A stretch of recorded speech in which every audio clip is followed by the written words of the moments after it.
Mucho gusto esta mañana, gracias por acompañarnos. Buen día. A ustedes, gracias por invitarme. Presencial, es increíble, ¿no? Cómo estamos llegando al final del año. Totalmente. ¿no? Totalmente. Bueno, y con muchas metas por cumplir todavía. Exactamente. La verdad es que estábamos comentando al principio la preocupación de las autoridades por la caída en la matrícula de la inscripción inicial y primaria, ¿no? Sí. Fíjese, según los datos que se manejan a nivel oficial, hay apenas anotadas 12.600 niños de la edad que va de la primera etapa inicial, ¿no? Sí, de 3 años. 3 ¿no? años, 3 años básicamente. Y el año pasado, que ya se había registrado también una caída en la matriculación, 14.479, ¿no? Uno se pregunta dónde están esos niños, porque no están ni en primaria y tampoco están en la órbita del INAU. Sí. ¿Dónde están esos niños, En sus Pablo? casas. No están escolarizados ni están institucionalizados, y eso no es bueno. Porque evidentemente en esa etapa de la vida tan importante, que es la de la primera infancia, de 0 a 3, es muy importante que los chicos asistan, sobre todo cuando llegan a los 3 años, o a un CAIF o a un jardín de infantes, público o privado, pero que estén escolarizados. Porque de lo contrario, lo que hemos advertido, y hay estudios del OPP que lo indican muy claramente, es que hay como una especie de concentración en determinados sectores de una situación de cierta marginalidad o propensa a la exclusión, en la medida en que se trata naturalmente de sectores en general desfavorecidos, que son los que tienen mayores dificultades desde el punto de vista socioeconómico, y eso obviamente va generando una exclusión y una marginalidad que se vuelve creciente y estructural. Está determinado, Claudia, que analizando los quintiles según la distribución del ingreso, los 2 quintiles más desfavorecidos, allí hay aproximadamente 35.000 niños de 0 a 3 que no asisten ni a un CAIF, repito, ni a un jardín de infantes. Bueno, de ANEP ni a un jardín de infantes privado. ¿Y cómo era el rescate de esos niños, no? Y esa es la apuesta de la rendición de cuentas. Esto de reforzar los recursos presupuestales, el refuerzo presupuestal de 50 millones de dólares para este año, para el 2023 y cuando digo este año digo el 2022, para el 2023 y para el 2024, tiene que ver con eso, con ampliar la cobertura, por el lado del CAIF, agregar grupos o ampliar algunos de los CAIF que ya existen, de pronto con algún grupo más de 1 año o de 2 años o de 3 años, según sea el caso, abrir nuevos centros de primera infancia, procurando, por lo tanto, generar más plazas. El plan CAIF atendió el año pasado 64.000 niños en la franja de 0 a 3. Con esto que vamos a empezar a hacer ahora, porque es un camino largo, no es que logremos el éxito o la respuesta en forma inmediata. Yo lo anuncié en el Parlamento. Ojalá al cabo de estos 3 años podamos darle solución, aunque más no sea la mitad de esos niños que hoy no están yendo a ningún lado, por el lado del plan CAIF, ¿no? A 17.000 niños aproximadamente. Es decir, no solo porque no nos alcancen los recursos, que recursos hay, sino sobre todo porque, quiero decir, estamos lejos todavía de definir una respuesta y una ampliación de la respuesta que permita dar esa cobertura. Y termino rápido. Cuidado que tampoco alcanza con decir ahora tenemos más CAIF y tenemos más cupos y tenemos más plazas. Después tenemos que lograr que los chicos vayan, Claro. porque la asistencia es voluntaria y hay que persuadir a las familias para que efectivamente concurran. La otra vez cuando estuviste vos explicabas justamente eso también, ¿no? Pero ¿qué tanto se conoce el contexto familiar de cada uno de esos niños? ¿Está estudiado eso? Son contextos complejos, son contextos complejos. Es decir, no hay papá, no hay mamá, de repente están cuidados por sus abuelos o por sus hermanos. Seguramente hay situaciones de estructuración familiar relativamente débil. Está claro que hay una pobreza monetaria importante. Esto es un tema estructural, a no creer que esto es un tema que produjo la pandemia. Es decir, estos estudios son de hace 2 años. El tema de la pobreza infantil en el Uruguay es un tema que, repito, tenemos que asumirlo como una característica que en el Uruguay tenemos y que es de carácter estructural y que nos debe preocupar mucho. La pobreza infantil desde hace 20 años o 30 años, por eso se habla de la infantilización de la pobreza, está siempre por encima y considerablemente por encima del índice medio. ¿Eso qué quiere decir? Bueno, que hay una gran concentración en los sectores más jóvenes y particularmente en los niños más chiquitos. Y también ha aumentado la violencia hacia los niños, ¿no? Naturalmente. ¿Cómo trabajar en esos hogares y en esos contextos cuando se detectan estos casos? No solo para trasladarlos a los centros CAIF y que puedan institucionalizarse, sino también para atacar las situaciones de violencia familiar. Sí, por supuesto. La presencia permanente de los niños en sus casas y en el ámbito familiar muchas veces propende precisamente a generar condiciones ambientales u objetivas para que la violencia se desarrolle. Por eso cuando se dice tanto, la pandemia contribuyó a que hubiera más violencia contra los niños, probablemente, pero ¿por qué razón? Por esa misma razón. Por la misma razón que con pandemia o sin ella, no es bueno que los niños estén exageradamente todo el tiempo en sus casas. Y es indispensable que asistan en esa etapa de la vida donde además tanto se juega, porque siempre hablamos de los primeros 1000 días, ¿no? Que son esos primeros 3 años, y Daniel seguramente lo sabe muy bien desde el lado de la biología. Bueno, en lo que es la conformación física de la persona, la conformación intelectual, la conformación neurológica, lo que se haga o se deje de hacer en esa etapa condiciona las etapas sucesivas. Por todo eso es necesario la escolarización.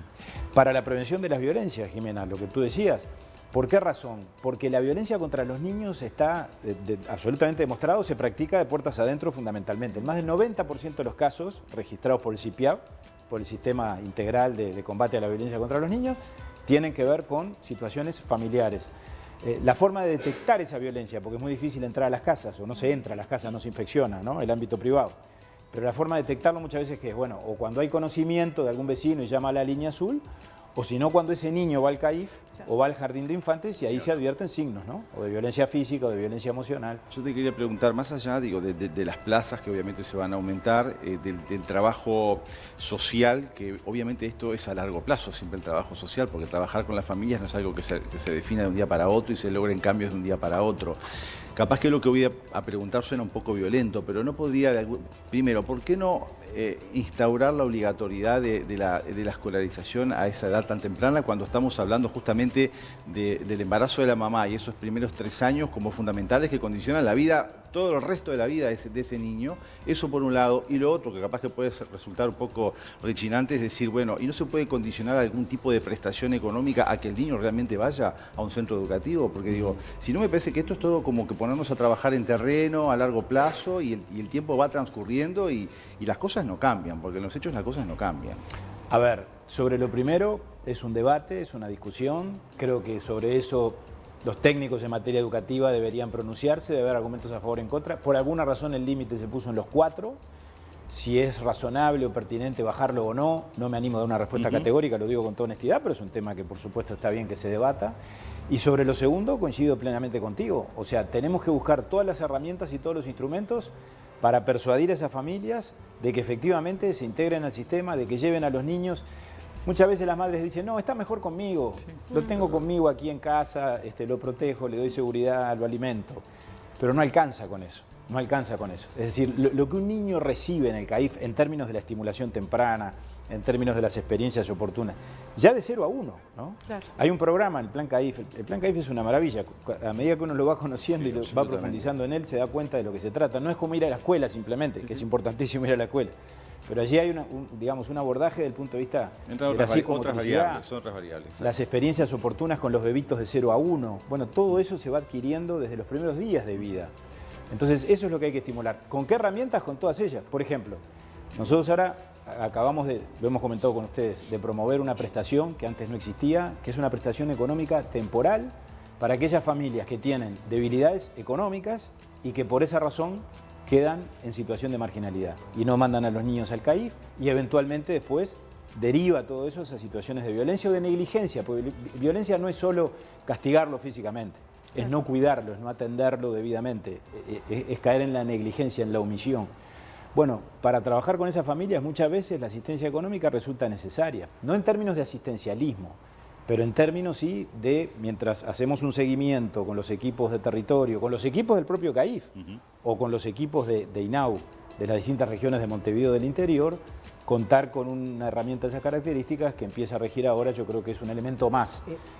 Por supuesto, siempre los desafíos son gigantescos y, naturalmente, bueno, hay que encararlos, ¿no? Ahora te cambio de tema. Bueno, si bien las Copas Sudamericanas, la Copa Libertadores, ahora se hace un cálculo de 60.000 personas que van a ingresar al país para, bueno, participar de esos momentos deportivos. Había un protocolo ya que se había puesto en acción por parte del INAO con el Ministerio de Turismo para combatir la explotación sexual.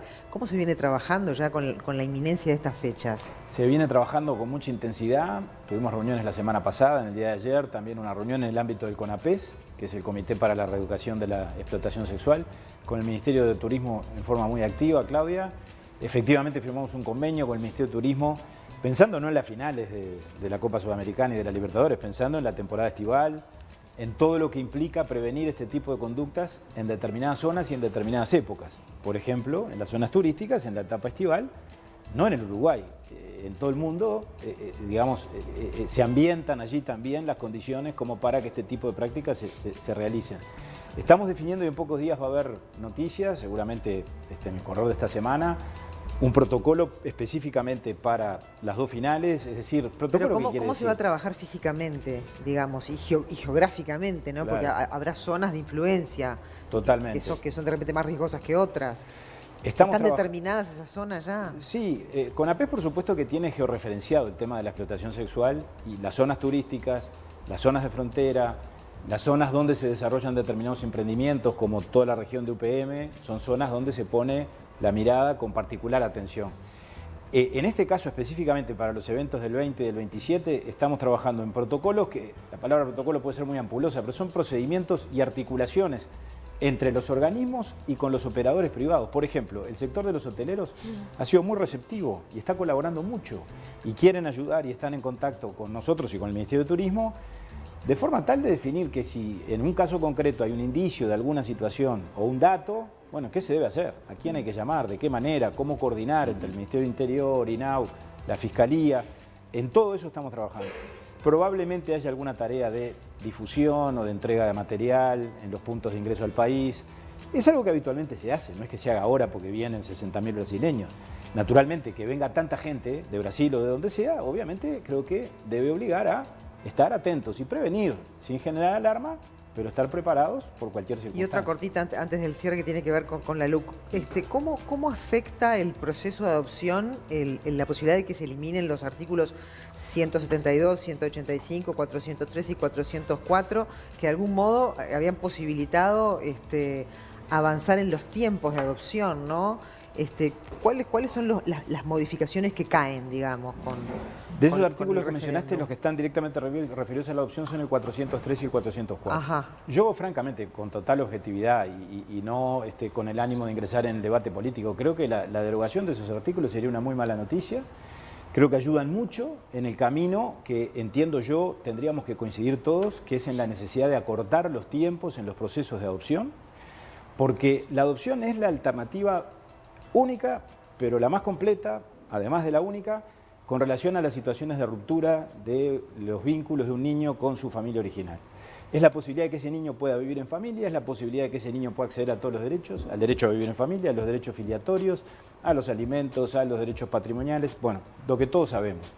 Lo que esos artículos procuran hacer es que el juez de familia, que es el que tiene la potestad además, ¿no? Porque acá muchas veces se tiende a confundir.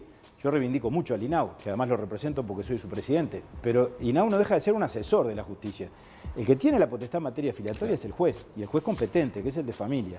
Y esos artículos lo que dicen es que cuando esos jueces advierten que hay una situación de hecho lícita, de tenencia lícita, lo dice la ley, donde se han generado lazos de afecto con relación a un niño que está plenamente integrado a una familia, entre ese niño y esa familia, bueno, el juez, además con informes técnicos previamente, del propio INAU eventualmente, de los equipos de la justicia especializada o del Instituto Técnico Forense, pueda decretar la adopción y no tenga que esperar todo el proceso largo de valoración del INAU con relación a esa misma familia.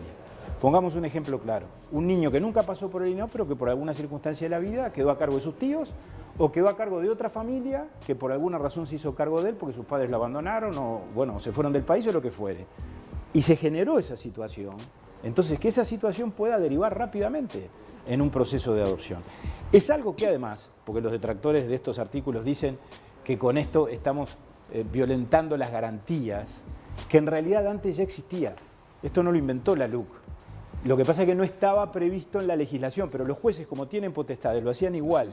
Lo que se propone ahora es darle expresión legal, ponerle límites, decirle al juez que lo puede hacer dentro de determinados límites y al mismo tiempo, por esta vía, respaldar la actuación de los jueces para que avancen en esa dirección y que avancen todos, porque obviamente los jueces de familia son decenas en Montevideo y después están los jueces departamentales. Ahí puede haber distintos criterios, unos pueden utilizar esta herramienta más, otros menos. Y yo creo que la definición legal permite unificar la actuación en este sentido y me parece que eso ayuda en la dirección que yo decía. Pablo Abdala, gracias por acompañarnos. A como ustedes siempre. por invitarme, siempre. como siempre. Con Gracias. tanta buena disposición a venir cuando lo llamamos. Por favor, estamos a las órdenes. Gracias, en serio. Que tengas bueno y feliz año. Ya si no te veo. Ay, no, Clau, pará que todavía falta. Está apurada, Claudia está apurada. Faltan 2 meses. Si es que no vuelvo antes de Se Navidad. quiere de vacaciones.